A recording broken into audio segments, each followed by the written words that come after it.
ഇന്നത്തെ ടോപ്പിക് നമ്മളെ തൊടയുടെ എല്ലിൻ്റെ ഒടിവിനെ പറ്റിയാണ്. ഫീമർ എന്ന് പറയും, ഫീമർ ഫ്രാക്ചർ. രണ്ട് ഇമ്പോർട്ടൻറ്റ് പോയിൻറ്റ്സ് ഉണ്ട് ഇതിൽ. നമ്മളുടെ ഫീമർ, അത് തൊടയുടെ എല്ലിൻ്റെ അകത്താണ് മജ്ജ ഉള്ളത്. മജ്ജയെന്നാണ് ബ്ലഡ്, രക്തം വരുന്നത്. മജ്ജയുടെ അകത്ത് കൊഴുപ്പുണ്ട്. സോ തൊടയുടെ എല്ലൊടിയുമ്പോൾ ചില ആൾക്കാർക്ക് ആ കൊഴുപ്പ് ബ്ലഡിൽ മിക്സ് ആവും.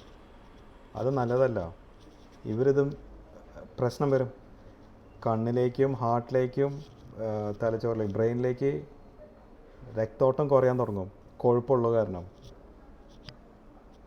പിന്നെ സെക്കൻഡ് പോയിൻറ്റ് അറിയോ, ആസ് യൂഷ്വൽ ഒരു തൊടയുടെ എല്ലൊടിഞ്ഞാൽ നമ്മൾ 3 കാര്യങ്ങളാണ് ശ്രദ്ധിക്കേണ്ടത്.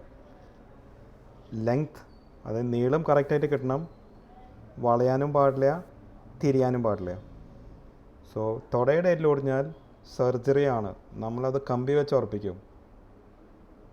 ബട്ട് അതിൻ്റെ കൂടെ ഞാൻ പറഞ്ഞ പോലെ ആ കൊഴുപ്പ് സ്പ്രെഡ് ആവാൻ പാടില്ല. സോ തൊടയുടെ എല്ലൊടിയുമ്പോൾ ഈ 2 കാര്യങ്ങളാണ് ശ്രദ്ധിക്കേണ്ടത്. ഒരു കാര്യം പറഞ്ഞിട്ട് അവസാനിപ്പിക്കാം. വെറും ഒരു റോഡ് വെച്ച് ഉറപ്പിച്ചെന്ന് വെച്ചോ, നമുക്ക് നീളം കിട്ടും, ആംഗുലേഷൻ അതായത് വളയില്ല. പക്ഷേ റോഡ് മാത്രമാണെങ്കിൽ എന്താ പറ്റുക, തിരിയാനൊരു സാധ്യതയുണ്ട്. സോ അത് ഒഴിവാക്കാനാണ് റോഡിൻ്റെ കൂടെ 2 സ്ക്രൂ വെച്ച് ഉറപ്പിച്ചാൽ തിരിയില്ല. Thank you.